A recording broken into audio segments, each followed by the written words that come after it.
It. तो पहले चलिए हम सीखते हैं आज इट के बारे में कि इट को हम इंग्लिश में ट्रांसलेशन के अकॉर्डिंग कैसे यूज़ कर सकते हैं, कैसे यूज़ करते हैं, और कौन कौन से सेंटेंस में इट का यूज़ होता है, इट का इस्तेमाल होता है। चलिए हम पढ़ते हैं इट के इस्तेमाल के लिए। तो यहाँ देखिए मैंने एक शॉर्ट फॉर्म लिखा हुआ है, नोट्स लिखा है इट के बारे में कि इट एक प्रोनाउन है जिसका इस्तेमाल निर्जीव चीज़ों के लिए किया जाता है। मीन्स वैसे चीज़ जो जिसमें जान नहीं हो।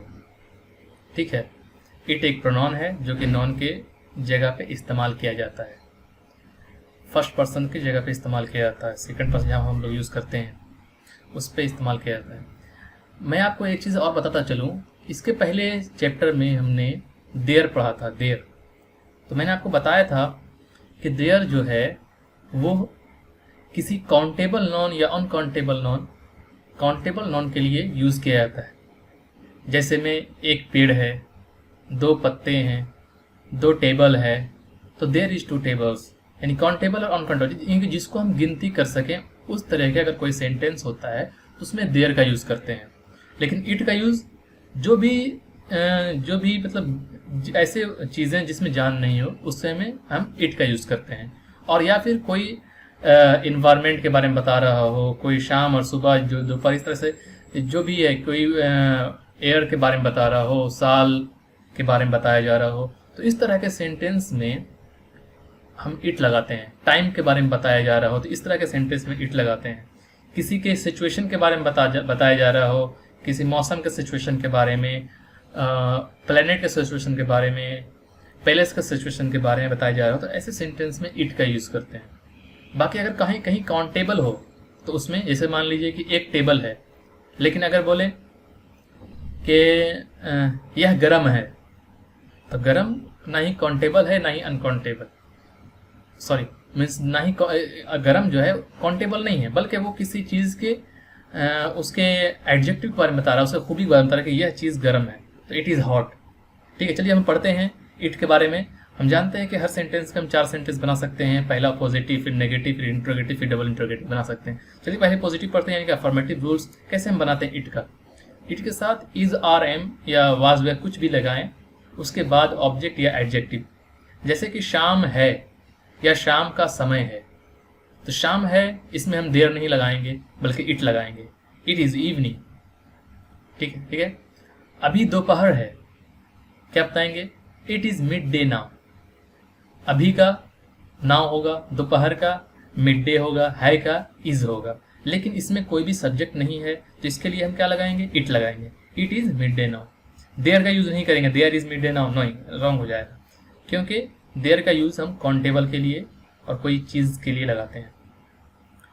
रविवार था, ये देखिए, कोई मैंने बताया था वो मौसम हो गया, कोई दिन हो गया, कोई साल हो गया, इन सब चीज़ों के बारे में, या फिर सर्दी, गर्मी, बरसात, कोई भी मौसम के लिए यूज़ करते उसमें इट लगाते हैं। रविवार था, इट वाज संडे। सन 1947 का वर्ष था या साल था, सन 1947 का वर्ष, तो इट वाज 1947, इट वाज 1947। वहाँ बहुत गर्मी पड़ती है। अब देखो, पड़ता है, पड़ती है, इसमें भी लगता है इट। वहाँ बहुत गर्मी पड़ती है, यहाँ पे भी सब्जेक्ट नहीं है, तो क्या बताएंगे, it is very hot over there, it is very hot, गर्मी पड़ती है, इट इज़ वेरी हॉट। कहाँ पड़ती है, वहाँ, तो ओवर देयर, वहाँ, वहाँ पर, यानी कि किसी पैलेस पे, किसी जगह पे गर्मी पड़ती है, तो ओवर देयर। नेगेटिव रूल्स, अब इसी का नेगेटिव रूल में क्या होगा, तो कुछ भी नहीं करना है, बस हेल्पिंग वर्ब के आगे नॉट लगा देना है, बाकी सब कुछ सेम टू सेम रहेगा। शिमला में बहुत सर्दी नहीं पड़ती है, अगर हम इसको बताएं पॉजिटिव, तो शिमला में बहुत सर्दी पड़ती है, तो it is very cold, it is very cold in Shimla. अगर वहाँ पर नहीं है तो it is not very cold in Shimla. हम लोग कभी कभी नोट बोलते हैं, नॉट बोलते हैं, नॉट, लेकिन नॉट नहीं होता है, नॉट होता है, नॉट, मतलब कि हल्का सा वो, जैसे कोकोनट, उस तरह से नॉट। ओके, अब आते हैं इसका इंट्रोगेटिव। ये तो अभी हमने पढ़ा था, यहाँ पे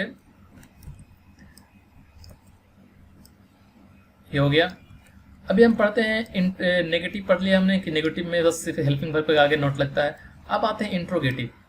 इंट्रोगेटिव में क्या होगा, कुछ नहीं, सिर्फ हेल्पिंग वर्ब को उठा के पहले कर दिया जाएगा। क्या बर्फ गिर रही है। मैं देखिए इसमें डिफरेंट में, जैसे इंट्रोगेटिव में कुछ और सेंटेंस ले रहा हूँ, नेगेटिव में कोई और सेंटेंस ले रहा हूँ, और डबल इंट्रोगेटिव में कोई और सेंटेंस ले रहा हूँ। इसलिए ले रहा हूँ ताकि आपको डिफरेंट सेंटेंस के जरिए डिफरेंट तरीके से आपको बता सकें कि हाँ इस तरह के सेंटेंस इसमें यूज़ किए जाते हैं। क्या बर्फ गिर रही है, रहा रही भी इसमें आ गया। देखिए तो क्या करेंगे, कुछ भी नहीं करेंगे, इज आर एम जो भी है वो पहले कर देंगे, इज इट। अगर चलिए अभी हम किया को हटा देते हैं, अगर हम किया को हटा दें, सिर्फ बर्फ गिर रही है, तो बर्फ गिर रही है इसमें सब्जेक्ट नहीं है, तो इट इज बर्फ गिरने का स्नोविंग, इट इज स्नोविंग। अगर इसमें नॉट रहेगा तो इट इज नॉट स्नोविंग। अगर क्या रहेगा तो इज पहले आ गया, इज इट स्नोविंग। अगर रहेगा क्या बर्फ नहीं गिर रही है तो is it not snowing, it is not snowing. Double interrogative, अब डबल इंट्रोगेटिव में आते हैं। ठीक है, डबल इंट्रोगेटिव में क्या है कि शुरू में या बीच में कहीं पर कब क्या क्या क्वेश्चन हो। शिमला में कब बहुत सर्दी पड़ती है, हम कुछ पूछते हैं कि भाई हाँ शिमला में कब बहुत सर्दी पड़ती है, तो इसके लिए हम क्या करेंगे, व्हेन लगाएंगे कब के लिए। अब इज आर जो है लगे है तो इज लगेगा, when is it very cold in Shimla, when is it very cold in Shimla. Okay, तो इस तरीके से हम है इज इट का इस्तेमाल करते हैं।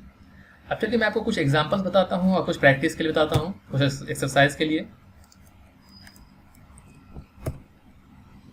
देखिए ये प्रैक्टिस है, ये प्रैक्टिस में जो इट के रिगार्डिंग जो भी हमने सब्जेक्ट पढ़ा है उसके रिगार्डिंग सेंटेंस है, आप इसको बनाएं। जैसे जोरों की वर्षा हो रही है, पहले तो वर्षा हो रही है, इट इज रेनिंग, जोरों की वेरी हार्डली। जयपुर में रिमझिम वर्षा हो रही है, जयपुर में रिमझिम वर्षा हो रही है, इट इज रेनिंग। रिमझिम का होता है इट इज रेनिंग। अब रिमझिम का मीनिंग ढूंढिएगा। श्रीनगर में बर्फ गिर रही है, इट इज स्नोइंग इन श्रीनगर। हवा जोरों से बह रही है, it is blowing, it is blowing, it is blowing air very hardly. आज बहुत ठंड नहीं है, it is not very cold today. क्या अभी सुबह है, इज इट मॉर्निंग।